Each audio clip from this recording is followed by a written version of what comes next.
యేసు లోక రక్షకుడు, యేసు పాప విమోచకుడు, యేసు లోక రక్షకుడు, యేసు పాప విమోచకుడు. ఎంత ఘోర పాపినైనను ఎంచక మరి క్షమించును.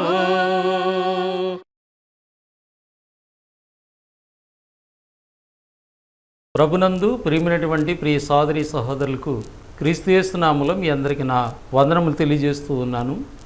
దేవుని యొక్క మహాదయను బట్టి, కృపను బట్టి ఆత్మీయ జీవితం అనేటువంటి టీవీ కార్యక్రమాల ద్వారా దేవుని గూర్చినటువంటి సంగతులు మనం వినడానికి, నేర్చుకోవడానికి దేవుడు కృప చూపుతున్నారు. అందుని బట్టి దేవునికి నేను కృతజ్ఞతలు, స్తోత్రాలు చెల్లిస్తూ ఉన్నాను.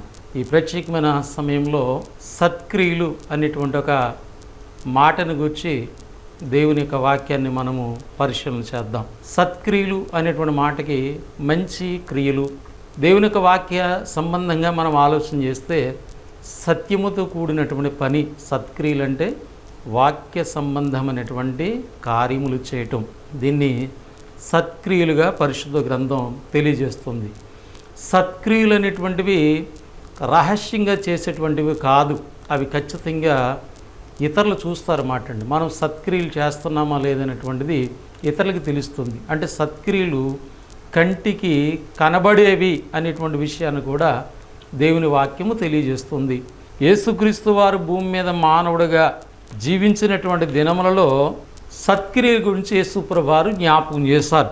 మత్తయి సువార్త 5వ అధ్యాయము 16వ వచన భాగంలో, మనుషులు మీ సత్క్రియలను చూసి పరలోకమందున్నటువంటి తండ్రిని మహిమపరిచినట్లు వారి ఎదుట మీ వెలుగును ప్రకాశింపనీయుడి. ఈ యొక్క వాక్య భాగాన్ని మనము అర్థం చేసుకున్నట్లయితే, ప్రభునందు ప్రియులారా, యేసుప్రభువు వారు చెప్తూ ఉన్నారు, మనుషులు మీ సత్క్రియలను చూసి, అంటే ప్రభునందున్నటువంటి పిల్లలు, దేవుణ్ణి వెంబడిస్తున్నటువంటి బిడ్డలు సత్క్రియలు కలిగినటువంటి వారుగా ఉండాలి. కనుక మీ సత్క్రియలను చూసి మనుషులు దేవునిని మహిమపరిచినట్లు, అంటే ఒక మంచి పని మనం చేస్తుంటే, సత్యముతో కూడినటువంటి ఒక పని మనం చేస్తుంటే, వాటిని మనుషులు చూసి వారు దేవునిని మహిమపరచాలి. ఇది చాలా ప్రాముఖ్యమైన మాటగా మనం గమనించాలి. ప్రభునందు ప్రియులరా, దేవుణ్ణి మనము మహిమపరచడమే కాదు, మనం చేస్తున్నటువంటి క్రియలు కూడా, ఆ క్రియలు ఇతరుల్ని దేవుని మహిమపరిచేటట్టు చేస్తాయి. ఇది చాలా ప్రాముఖ్యమైనటువంటి మాటగా ప్రభునందున్నటువంటి బిడ్డలు మనం గమనించాలి. కనుక మనుషులు మీ సత్క్రియలు చూసి పరలోకమందున్నటువంటి మీ తండ్రిని మహిమపరిచినట్లు వారి ఎదుట మీ వెలుగును ప్రకాశింపనీయుడి. ఇక్కడ వెలుగు అంటే మీరు చేస్తున్నటువంటి పని. దేవుని పిల్లలు వెలుగు సంబంధులు, చీకటి సంబంధులు కాదు. దేవుని పిల్లలు చేసేటువంటి ప్రతి పని కూడా దేవునికి మహిమ తెస్తూ ఉంది. కనుక మీరు చేస్తున్నటువంటి ఆ మంచి పని లేదా సత్క్రియలు చూసి ఇతరులు ఖచ్చితంగా దేవుని మహింపరుస్తారు. ఎందుకంటే మనం చేసేటువంటి ఆ సత్క్రియలు దేవుని మహింపరిచే విధంగా చేస్తూ ఉంటాయి. కనుక సత్క్రియలు చేయటానికే దేవుని పిల్లలైనటువంటి వారు ఉన్నారు అనేటువంటి విషయాన్ని అర్థం చేసుకోవాలి మనం ఇక్కడ. కనుక వారి ఎదుట మీ వెలుగు, వెలుగంటే కనపడేది, కనుక మీ సత్క్రియలు ఇతరులు చూడాలి. కనుక దేవుని యొక్క కుమారులుగా, కుమార్తెలుగా మనం ఏ సత్క్రియలు చేస్తున్నాం? మనం చేస్తున్నటువంటి మంచి పనులు ఇతరులు చూస్తున్నారా? ఇతరులు చూసి ఆ క్రియలను బట్టి దేవునికి మహిమ తెస్తున్నారా? ఓహో, దేవుని పిల్లలంటే ఇలాంటి మంచి కార్యాలు చేస్తారు, వీళ్ళు మంచి పనులు చేస్తారు. కనుక ఎప్పుడైతే మన క్రియలు వాళ్ళు చూస్తారో, ఆ క్రియలను ఎప్పుడైతే వారు కొనియాడుతున్నారో దేవునికి మహిమ కలుగుతూ ఉన్నది. కనుక ప్రభునందు ప్రియమైనటువంటి వాళ్ళారా, సత్క్రియలు అనేటువంటివి క్రైస్తవ జీవితంలో, ప్రభుని వెంబడిస్తున్నటువంటి బిడ్డల జీవితాల్లో చాలా ప్రాముఖ్యమైనటువంటివిగా పరిశుద్ధ గ్రంథం మనకి జ్ఞాపకం చేస్తున్నట్లుగా వాక్య భాగాల నుంచి మనము గమనిస్తూ ఉన్నాం. కనుక సత్క్రియలు క్రైస్తవ జీవితంలో చాలా ప్రాముఖ్యమైనటువంటిదిగా మనము గమనించవలసినటువంటి వారుగా ఉన్నాం. ఎందుకంటే ఈ సత్క్రియలు పరలోక ధనాన్ని చేకూరుస్తాయంటండి దేవుని పిల్లలకి. అంటే ఈ భూమి మీద మనం చేస్తున్నటువంటి మంచి పనులు అవి పరలోకానికి వారసులుగా, పరలోక ఆశీర్వాదానికి వారసులుగా మనల్ని బలపరుస్తాయనేటువంటి విషయాన్ని గమనించాలి. తిమోతికి రాసినటువంటి మొదటి పత్రిక 6వ అధ్యాయము 17, 18, 19 వచ్చిన భాగములు ఆలోచన చేసినప్పుడు, ఇహమందు ధనవంతులైన వారు గర్విష్ఠులు కాక, అస్థిరమైన ధనమందు నమ్మిక ఉంచక, మనము సుఖముగా అనుభవించుటకు సమస్తమును మనకు ధారాళముగా దయచేయుచున్న దేవుని యందు నమ్మికించుడని ఆజ్ఞాపించుము. వారు వాస్తవమైన జీవము సంపాదించుకుని నిమిత్తము రాబోవు కాలమునకు మంచి పునాది వేసుకున్నట్టుకు మేలు చేయువారును సత్క్రియలను ధనము గలవారును అనే మాట చెప్పండి. దేవుని పిల్లలు మేలు చేసేవారుగా ఉండాలి, సత్క్రియలైనటువంటి ధనము కలిగినటువంటి వారుగా ఉండాలి. అంటే ఒకవేళ దేవుడు ఈ లోకములు నేను బహుగా ఇచ్చించినట్లయితే ఈ భౌతికపరమైనటువంటి ధనమును పరసంబంధమైనటువంటి ధనముగా మార్చుకోవాలి. అది సత్క్రియల ద్వారా, మంచి కార్యముల ద్వారా నువ్వు మేలు చేసేటువంటి బిడ్డగా ఉండాలి. సత్యముతో కూడినటువంటి కార్యాలు, క్రియలు చేసేటువంటి వారిగా మనం ఉండాలనేటువంటి విషయాన్ని ఇక్కడ అపోస్తుడైనటువంటి పౌలు తిమోతి గారి ద్వారా ఈ మాటలు జ్ఞాపకం చేస్తారు. కనుక సత్క్రియలను ధనము గలవారును ఔదార్యము గలవారును తమ ధనములో ఇతరులకు పాలిచ్చువారునై ఉండవాలని వారికి ఆజ్ఞాపించుము. భౌతికపరమైన ధనమును కూడా ఇతరులకు సహాయం చేసేటువంటి వారుగా వాళ్ళు ఉండాలి. ఒకవేళ వాళ్ళు మంచి పనులు ఏవైతే చేయగలరో, దేవుని వాక్యం ఏదైతే మంచి అని తెలియజేస్తుందో ఆ క్రియలు చేసేటువంటి పిల్లలుగా వాళ్ళు ఉండాలి అని నీవు వాళ్ళకి ఆజ్ఞాపించాలని ఆయనని పౌలు గారి తిమోతికి జ్ఞాపకం చేసిన ఈ మాటను కూడా మనం చూస్తూ ఉన్నాం. కనుక సత్క్రియ అనేటువంటి విషయాన్ని మనం గమనించాము. సత్క్రియలు కంటికి కనబడేవి, ఇతరులు చూసేవి.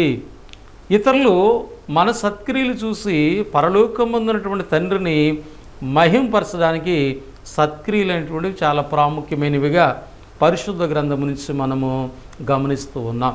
అందుచేతను ప్రభునందు ప్రియులారా, దేవుని పిల్లలైనటువంటి మనము సత్క్రియలు చేసేవారుగా ఉండాలి. ఒకవేళ సత్క్రియలు చేయకపోతే అది పాపము అనేటువంటి విషయాన్ని కూడా దేవుని వాక్యం మనకి జ్ఞాపకం చేస్తూ ఉంది. ఆదికాండము 4వ అధ్యాయము 7వ వచన భాగములో దేవుడు కయీనుతో మాట్లాడుతున్నటువంటి సందర్భము. యెహోవా కయీనుతో నీ కోపమేలా, ముఖము చిన్నబుచ్చుకున్నవేమి, నీవు సత్క్రియ చేసిన ఎడల తలెత్తుకునవా, సత్క్రియ చేయని ఎడల వాకిట పాపము పొంచియుండును, నీ ఎడల దానికి వాంఛ కలుగును, నీవు దాన్ని ఏలుదువనెను. ప్రభునందు ప్రియులారా, సత్క్రియ కనుక చేయకపోతే పాపం పొంచి ఉంటుందంట. అంటే మంచి పని లేకపోతే ఆటోమేటిక్గా మనిషి చెడు కార్యాలు చేస్తాడు, చెడ్డ పనులు చేస్తాడు. కాబట్టి చెడు కార్యాల ద్వారా పాపం అనేటువంటిది మరలా మానవ జీవితాల్లో ప్రవేశిస్తుంది. కనుక దేవుని పిల్లైనటువంటి వారు సత్క్రియలు చేయడానికి ఏర్పాటయ్యామనేటువంటి విషయాన్ని గుర్తించాలి. వాస్తవంగా ఒకప్పుడు మానవుడు పాపస్థితిలో ఉన్నాడు. మనిషి పాపముల చేత, అపరాధముల చేత చనిపోయినటువంటి వాడు, దేవునికి పనికి రానటువంటి వాడిగా మానవ జీవితం ఉంది. దేవుడు తన పోలుకు చెప్పున తన స్వరూపమందు దేవుని మహిమ కొరకు మానవుని దేవుడు నిర్మించుకుంటే మానవుడు ఆ యొక్క మహిమను పోగొట్టుకున్నాడు, దేవుడిచ్చినటువంటి ఆ ఆధిక్యతను పోగొట్టుకున్నాడు. కనుక ప్రభునందు ప్రియమైనటువంటి వారులారా, తిరిగి దేవుడు యేసుక్రీస్తు ద్వారా ఆయన ఈ లోకమునకు పంపించడం ద్వారా మానవుని యొక్క పాపములకు సిలువలో ఆయనకి శిక్షను విధించి మానవుని యొక్క పాపములకు పరిహారము సిలువ బలియాగము ద్వారా దేవుడు చూపారు. అందుకని యేసుక్రీస్తు చనిపోయి సమాధిపడి తిరిగి లేచారు. ఇదే స్థితిని ఎవరైతే బాప్తిస్వం ద్వారా వారి పాపములు కడిగి వేసుకుని పాత జీవితాన్ని సిలివేసి నీటిలో సమాధి చేసి వారు తిరిగి నూతన జీవంతో లేపబడుతున్నారో వారు పరిశుద్ధులుగా సంఘముగా చేయబడ్డారు. కాబట్టి సంఘము దేని కొరకు అనేటువంటి విషయాన్ని మనం గమనించినట్లయితే దేవుడు ముందుగానే ఆశించినటువంటి, ఆలోచించినటువంటి కార్యములు చేయుట కొరకు అనేటువంటి సత్యాన్ని మనం గుర్తించాలి. ఎఫెసీ పత్రిక 2వ అధ్యాయము 10వ వచన భాగములు ఇలాగ వ్రాయబడి ఉన్నది. మరియు వాటి యందు మనము నడుచుకునవలనని దేవుడు ముందుగా సిద్ధపరిచిన సత్క్రియలు చేటికే మనము క్రీస్తు యేసునందు సృష్టింపబడిన వారమై ఆయన చేస్తున్న పని అయి ఉన్నాము అనేటువంటి విషయాన్ని పౌలు గారు ఎఫెసులో ఉన్నటువంటి సంఘానికి జ్ఞాపకం చేశారు. దేని కొరకంట? మరియు వాటి యందు మనము నడుచుకునవలనని దేవుడు ముందుగా సిద్ధపరిచిన సత్క్రియలు. మనము వాటి యందు నడుచుకోవాలని దేవుడు ముందుగా సిద్ధపరిచినటువంటి సత్క్రియలు చేయటానికి మనము క్రీస్తు యేసునందు సృష్టింపబడినటువంటి వారము. కాగా ఎవడైనను క్రీస్తునందు ఉన్న ఎడల వాడు నూతన సృష్టి, ఇదిగో పాతవి గతించును, సమస్తమును క్రొత్తవాయును. అంటే బాప్తిస్మం ద్వారా పాత పాప జీవితం తీసివేసుకున్నటువంటి బిడ్డలు నూతన సృష్టిగా చేయబడ్డారు క్రీస్తునందు. కనుక వారు ఎందుకొరకు చేయబడ్డారంటే దేవుడు ముందుగా సిద్ధపరిచినటువంటి సత్క్రియలు, ఆ సత్క్రియలను చేయటానికి క్రీస్తు యేసునందు మనము సృష్టింపబడిన వారం అనే సత్యాన్ని గుర్తించాలి. కనుక యేసుక్రీస్తు సిలువలో ఆయన చేసినటువంటి ఆ బలియాగము ద్వారా మన పాప జీవితాలను తీసివేసి పరిశుద్ధులుగా సంగముగా చేయటంలో ఉద్దేశం ఏంటంటే దేవుడు ముందుగా సిద్ధపరిచినటువంటి ఆ సత్క్రియలు మనం చేయాలి, సత్యముతో కూడినటువంటి కార్యాలు మనం చేయాలి. దాని కొరకు మనం క్రీస్తునందు సృష్టింపబడినటువంటి వారు అనే సత్యాన్ని గుర్తించాలి. కనుక బాప్తిసం పొంది సంఘముగా చేయబడినటువంటి బిడ్డలు వారి జీవితాల్లో సత్క్రియలు చేయట్లేదంటే వారి జీవితంలో మరలా పాపం అనేటువంటిది ఉందని అర్థం. ఎందుకనంటే ఇక్కడ ఆదికాండం 4 మనం చూసాం, నువ్వు సత్క్రియ చేసిన ఎడ తలెత్తుకోవా, సత్క్రియ చేయకపోతే వాకిట పాపము పొంచి ఉన్నది. పాపం నువ్వు వెళ్తూ ఉన్నావు, పాపం నిన్ను వెళుతూ ఉన్నది. కనుక ప్రభునందు ప్రియమైనటువంటి ప్రియ సోదరి సహోదరులారా, క్రీస్తు యేసునందు మనం ఎందుకు సృష్టింపబడ్డాం? దేవుడు ముందుగా నిర్ణయించినటువంటి ఆలోచన చేసినటువంటి ఆ సత్క్రియలు మనము చేయడానికి అనేటువంటి సత్యాన్ని మనం గుర్తించాలని దేవుని యొక్క వాక్యము జ్ఞాపకం చేస్తుంది. కనుక సత్క్రియలు అంటే ఏంటో మనం చూసాము. సత్క్రియలు చేయకపోతే పాపం అనేటువంటి విషయాన్ని గమనించాము. సత్క్రియలు చేయటం కొరకే క్రీస్తు యేసునందు మనము సృష్టింపబడ్డాము అనేటువంటి సత్యాన్ని మనం ఆలోచన చేస్తూ ఉన్నాం. మరి సత్క్రియలు ఏమిటి? సత్క్రియలు ఏ సత్క్రియలు చేయాలని దేవుడు మనల్ని క్రీస్తునందు ఏర్పాటు చేసుకున్నాడనే విషయాన్ని కూడా మనము గమనించవలసినటువంటి వారిగా ఉన్నాం. కనుక ప్రభునందు ప్రియులారా, సత్క్రియలు ఏమిటి అనేటువంటిది మనం గమనించినట్లయితే మరి పరిశుద్ధ గ్రంథముల దేవుడు అనేకమైనటువంటి సత్యాల్ని వ్రాయించి మన కొరకు ఏర్పాటు చేశారు. కనుక వాటి నుండి కొన్ని విషయాలు మనము ఆలోచన చేద్దాం. ఏమిటి సత్క్రియలు? ఫిలిప్పీ పత్రిక 1వ అధ్యాయము 3వ వచనాన్ని మనం గమనించినట్లయితే, మొదటి దినము నుండి ఇది వరకు సువార్త విషయములో మీరు నాతో పాలివారయుండుట చూసి మీలో ఈ సత్క్రియను ఆరంభించిన వాడు యేసుక్రీస్తు దినము వరకు దాన్ని కొనసాగించునని రుడిగా నమ్ముచున్నాను. ప్రభునందు ప్రియులారా, అపోస్తుడైనటువంటి పౌలు గారు ఫిలిప్పీలో ఉన్నటువంటి సంఘమునకు ఈ పత్రిక ద్వారా జ్ఞాపకం చేస్తున్న మాట సత్క్రియలు చేయడానికి అనే మాట చెప్పబడుతుంది. మొదటి దినము నుండి ఇది వరకు సువార్త విషయములో మీరు నాతో పాలివారయుండుట చూసి మీలో ఈ సత్క్రియ ఆరంభించిన వాడు. ఇక్కడ సత్క్రియ ఏమిటంటే సువార్త పని చేయటము, సువార్తను ప్రకటించటము. సత్క్రియ ఒక మంచి పని. నశించిపోతున్నటువంటి మానవ జాతిని సువార్త ప్రకటన ద్వారా రక్షించాలి. దేవుడు సువార్త ద్వారా వాళ్ళని రక్షించాలన్న దేవుని యొక్క ఉద్దేశము.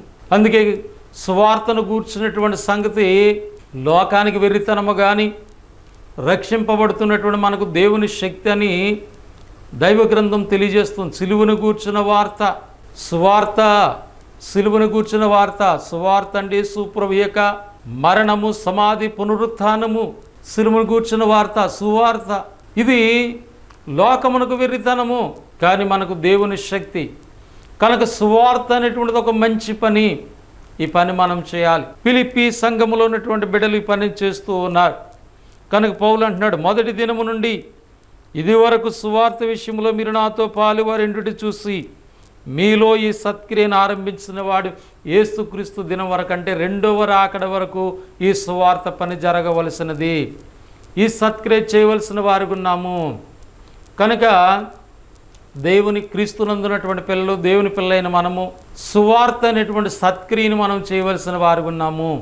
ఈ సువార్తను వ్యక్తిగతంగా చేయొచ్చు, సంఘముగా చేయొచ్చు, లేదా చేసేటువంటి వారిని మనం ప్రోత్సహించవచ్చు. వ్యక్తిగతంగా సువార్త చేయాలి, యేసుక్రీస్తును గూర్చినటువంటి ఆ రక్షణ సువార్తను ఇతరులకు తెలియజేయాలి, లేదా ఆ సువార్త పనిచేస్తున్నటువంటి సంఘమును ప్రోత్సహించాలి, లేదా సంఘము ద్వారా సువార్త పని జరగడానికి సహకరించాలి. ఫిలిప్పీ సంఘంలో ఈ మాటలు మనం చూస్తాము. స్త్రీలు అపోస్తుడైన పౌలు చేస్తున్నటువంటి సువార్త పనులు వాళ్ళు సహకారులుగా మనం గమనిస్తాం. సువార్త పనులు వీరు నాకు సహకారులు ఉంటున్నాడు పౌలు గారు. కనుక నీవు నా జీవితాల్లో సువార్త కొరకు మనము సహకారులుగా ఉన్నామా అంటే మన భౌతికపరమైనటువంటి ధనమును పరసంబంధమైన ధనముగా ఎట్లా మార్చుకుంటున్నామంటే సువార్త పని చేయటము ద్వారా, సువార్తను కొనసాగింప చేయటము ద్వారా, సువార్త చేస్తున్నటువంటి దైవజనులు ప్రోత్సహించడం ద్వారా, సంఘాన్ని పురుకొల్పి సువార్త పని జరిగేటట్టు చేయటం ద్వారా. కనుక ప్రభునందు ప్రియులరా, ఈ సత్క్రియను ఆరంభించిన వాడు యేసుక్రీస్తు దినము వరకు అనగా క్రీస్తు ప్రభు రెండో రాకడ వరకును ఈ సువార్త పనిని చేయాలని ఇక్కడ పౌలు గారి ద్వారా మనకి జ్ఞాపకం చేయబడుతున్నటువంటి మాటను మనము గమనిస్తూ ఉన్నాం. కనుక సువార్త పని అనేటువంటిది చాలా ప్రాముఖ్యమైనదిగా గ్రంథం మనకి తెలియజేస్తుంది. కాబట్టి సువార్తను ప్రకటించడము ఒక మంచి పనిగా మనం గుర్తించాలి. ఆ సువార్త కొరకు ఫిలిప్పీ సంఘస్థులు ఎంతో సహకరించారని పౌలు గారు లేఖనాల్లో తెలియజేస్తూ ఉన్నాడు. ఫిలిప్పీ పత్రిక 4వ అధ్యాయము 15వ వచన భాగం. ఫిలిప్పీలారా, సువార్త నేను బోధింపనారంభించి మాసిదోనియాలో నుండి వచ్చినప్పుడు ఇచ్చే విషయంలోను పుచ్చుకునే విషయంలోను మీరు తప్ప ఏ సంఘపు వారును నాతో పాలివారు కాలేదని మీకే తెలియను. ఇయాలేనగా తెస్సలోనికలో కూడా మీరు మాటి మాటికి నా అవసరమును తీర్చుటకు సహాయము చేసితిరి. పౌలు గారు తెస్సలోనికున్నటువంటి ప్రాంతానికి కూడా వెళ్ళి సువార్త పని చేస్తున్నప్పుడు ఆ పనిని ప్రోత్సహించినటువంటి వారుగా ఫిలిప్పీ సంఘమును గురించి ఆయన జ్ఞాపకం చేస్తూ ఉన్నాడు. కనుక సంఘము క్రీస్తు యేసునందు దేవుడు ముందుగా సిద్ధపరిచినటువంటి కార్యాలు చేయడానికి మనం క్రీస్తు యేసునందు ఏర్పాటయ్యాం. కాబట్టి సంఘములో ఉన్నటువంటి ప్రతి ఒక్క బిడ్డ కూడా క్రీస్తు ప్రభు యొక్క సువార్తను ప్రకటించడానికి సహకరించాలి, ప్రయత్నం చేయాలి. వ్యక్తిగతంగా సువార్త చేయాలి, అలాగే మీ కుటుంబంగా సువార్త చేయొచ్చు, సంఘముగా సువార్త పనిని ప్రోత్సహించాలి. కనుక ఈ విధంగా సత్క్రియ అనేటువంటిది సువార్త పని అనేటువంటి విషయాన్ని దేవుని వాక్యం మనకు జ్ఞాపకం చేస్తున్నట్లుగా వాక్య భాగాల నుంచి మనము గమనిస్తూ ఉన్నాం. తెస్సలోనికి రాసినటువంటి మొదటి పత్రిక 1వ అధ్యాయము 2, 3 వచ్చిన భాగాల్లో కూడా మరొక మంచి కార్యక్రమం ఏంటంటే విశ్వాసముతో కూడినటువంటి మీ పనిని, ప్రేమతో కూడినటువంటి మీ ప్రయాసమును, మన ప్రభువైన యేసుక్రీస్తునందలి నిరీక్షణతో కూడినటువంటి మీ ఓర్పును మేము మన తండ్రి అయిన దేవుని ఎదుట మానక జ్ఞాపకము చేసుకొనొచ్చు మా ప్రార్థనలో మీ విషయమే విజ్ఞాపనం చేస్తున్నామని పౌలు తెలియజేస్తూ ఉన్నాడు. రెండవదిగా సత్క్రియ అనేటువంటిది సువార్త సత్క్రియగా చూసాము. మనము ఈ సత్క్రియలు విశ్వాసముతో చేయాలంటండి. విశ్వాసముతో కూడినటువంటి పని, ప్రేమతో కూడినటువంటి మీ ప్రయాస. కనుక దేవుని కార్యాల కొరకు, మంచి కార్యాల కొరకు విశ్వాసము కలిగినటువంటి వారుగా మనం పనిచేయాలా, ప్రేమతో కూడినటువంటి బిడ్డలుగా మనం ప్రయాసపడాలి. ఈ కార్యాల విషయంలో నిరీక్షణ కలిగినటువంటి పిల్లలుగా సంఘం ఉండాలనేటువంటి విషయాన్ని పౌలు జ్ఞాపకం చేస్తూ ఉన్నాడు. కనుక ప్రభునందు ప్రియమైనటువంటి వారులరా, విశ్వాసముతో కూడినటువంటి మీ పని అనే మాట ఉంది. యోహాను పత్రికలో యోహాను గారు ఒక మంచి విషయాన్ని మనకు జ్ఞాపకం చేస్తారు. యోహాను 3వ పత్రిక 5వ వచన భాగం చూసినప్పుడు, ప్రియుడ వారు పరదేశులైనను సహోదరులుగా ఉన్నవారికి నీవు చేసినదల్లా విశ్వాసకి తగినట్టుగా చేయుచున్నావు. విశ్వాసంతో కూడినటువంటి పని చేయాలి మనం. ఇది సత్క్రియ. విశ్వాసంతో కూడినటువంటి పని ఎలా ఉంటుందంటే అది విశ్వాసికి తగినట్టుగా చేస్తారు. వాస్తవంగా ఇక్కడ ఏమిటంటే వారు పరదేశులైనను సహోదరులుగా భావించి ఏం చేస్తావు? విశ్వాసకి తగినట్టుగా నువ్వు చేయుచున్నావు. వారిని ప్రేమను గూర్చి సంఘం ఎదుట సాక్ష్యం ఇచ్చరి. కనుక విశ్వాసుల యొక్క విశ్వాస జీవితము, వారి ప్రేమ కలిగినటువంటి జీవితము, ఇవి సంఘములో ఒక సాక్ష్యముగా ఉండాలి. ఇది మంచి కార్యాలండి, సత్క్రియలు. ఈ తెస్సలోనికైన సంఘానికి అట్టి సత్క్రియలు కలిగినటువంటి వారుగా వారిని గూర్చినటువంటి సంగతి మనకి గ్రంథము తెలియజేస్తుంది. కనుక ప్రభునందు నా ప్రియమైనటువంటి ప్రియ సోదరి సహోదరుల, సత్క్రియ అనేటువంటిది సువార్త పని సత్క్రియగా చూసాము. ఈ పనుల విషయంలో విశ్వాసము ప్రేమ కలిగినటువంటి పిల్లలుగా, ప్రార్థనల యందు పట్టుదల కలిగినటువంటి పిల్లలుగా, ఎందుకంటే పరిశుద్ధుల కొరకు పట్టుదలతో ప్రార్థన చేయాలని చెప్పబడుతుంది. వాడు విశ్వాసికి తగినట్టంటే విశ్వాస విషయంలోనూ, ప్రేమ విషయంలోనూ, అలాగే పరిశుద్ధుల విషయంలో, మరి పట్టుదల కలిగినటువంటి ప్రార్థన జీవితంలో కూడా విశ్వాసులు కొనసాగాలనేటువంటి సత్యాన్ని దేవుని వాక్యం మనకు జ్ఞాపకం చేస్తున్నట్లుగా వాక్య భాగాల నుంచి మనం గమనిస్తూ ఉన్నాం. కనుక ఇంకా మనం ఆలోచన చేస్తున్నట్లయితే తబిత అనేటువంటి ఒక స్త్రీని గూర్చి గ్రంథములో మనం చూస్తాం. అపోస్తల కార్యం 9:36 భాగంలో తబిత అనేటువంటి ఒక స్త్రీని గూర్చి చెప్పబడింది. ఆమె చనిపోయినట్లుగా అక్కడ వాక్య భాగంలో చూస్తాం. పేతురు గారు ఆ ప్రాంతమునకు దగ్గరగా ఉన్నట్లుగా వర్తమానం ఉంది. కనుక వారు ఆ యొక్క శవమును శుభ్రపరిచి ఒక మేడగదిలో ఉంచి పేతురు దగ్గరికి వర్తమానం పంపిస్తారు. పేతురు గారు వచ్చినప్పుడు అనేక మంది విధవరాండ్లు వచ్చి ఏడుస్తూ ఆమె చేసినటువంటి సత్క్రియల గురించి మాట్లాడారు. ఆమె తన చేతితో కుట్టినటువంటి అంగీల గురించి, వస్త్రాల గురించి తెలియజేస్తూ వాళ్ళు ఏడుస్తూ ఉన్నారు. అంటే సత్క్రియ అనేటువంటిది మనకు చేతనటువంటి మంచి పనులు చేయడం. తబిత తనకు చేతితో చేయగలిగినటువంటి కార్యాలు చేసి ఇతరులకి మేలు చేసినటువంటి ఆమె గురించి మనం చూస్తూ ఉన్నాం. ఇక్కడ ఒక విషయాన్ని మీకు జ్ఞాపకం చేస్తూ ఉన్నాను. తబిత చేసినటువంటి సత్క్రియలు ఆమెను బ్రతికించాయి. అంటే సత్క్రియ బ్రతికిస్తుంది. ఇక్కడ భౌతికంగా బ్రతికింది, కానీ మనం నేర్చుకోవాల్సిన సంగతి ఏంటంటే సత్క్రియలు మనల్ని ఆత్మ సంబంధంగా బ్రతికిస్తాయి. అందుకే పరలోక ధనాన్ని సమకూర్చుకోమన్నాడు తిమోతికి పౌలు గారు జ్ఞాపకం చేస్తున్న లేఖనాల్లో.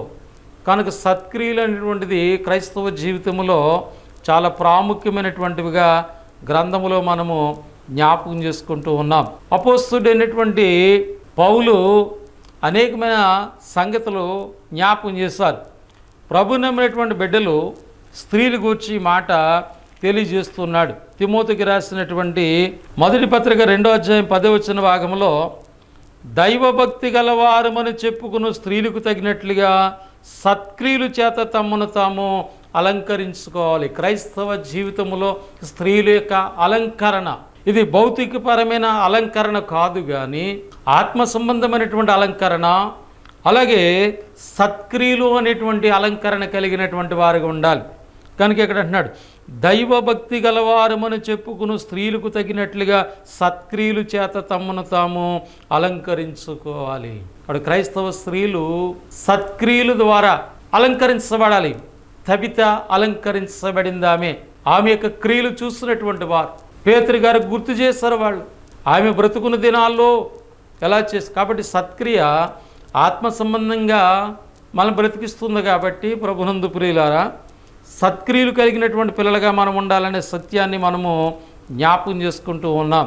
మరొక మాటని మనము గమనించినట్లయితే తీతు పత్రిక 2:14 భాగంలో ఆయన సమస్త దుర్నీతి నుండి మనల్ని విమోచించి సత్క్రియలందు ఆసక్తి గల ప్రజలను తన కోసరము పవిత్రపరుచుకొని తన సొత్తుగా చేసుకున్నట్టుకు తను తానే మన కొరకు అప్పగించుకును. ప్రభునందు ప్రియులరా, యేసు ప్రభు యొక్క శిలువ మరణం యొక్క ఉద్దేశాన్ని తీతు గారికి పౌలు గారు గుర్తు చేశారు. ఈ సంగతులను సంఘానికి తెలియజేయాలని చెప్పాడు ఆయన.